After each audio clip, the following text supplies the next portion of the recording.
এক সময় আসবে যেদিন সূর্য পূর্ব দিক থেকে উঠবে না, আল্লাহর হুকুমে সূর্য পশ্চিম দিক থেকে উঠবে, আর সেই মুহূর্ত থেকেই তওবার দরজা বন্ধ হয়ে যাবে।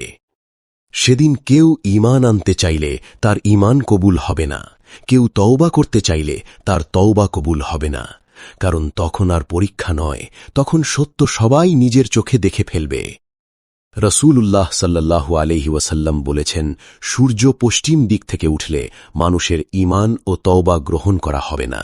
এটাই সহিহ হাদিসের স্পষ্ট ঘোষণা। আর একটা সময় আছে যখন মালাকুল মউত মানুষের সামনে হাজির হয়। রূহ যখন বুক থেকে মুখের দিকে উঠে আসে, মুখ দিয়ে বের হয় গড়গড় গড়গড়। এই অবস্থাকে বলা হয় গারগারা। এই সময় তওবা আর কবুল হয় না। সূর্য পশ্চিম দিক থেকে ওঠার পর নয়, মালাকুল মউতকে দেখার পর নয়, এই দুই সময়ের পরে তওবার দরজা বন্ধ। কিন্তু এর আগ পর্যন্ত যত বড় গুনাহই হোক, খাঁকি তওবা করলে সব গুনাহ মাফ করে দেন কে? আল্লাহ। তওবার দরজা আজও খোলা আছে, কিন্তু কখন বন্ধ হয়ে যাবে কেউ জানে না। তাই দেরি নয়, এখনই আল্লাহর দিকে ফিরে আসাই বুদ্ধিমানের কাজ।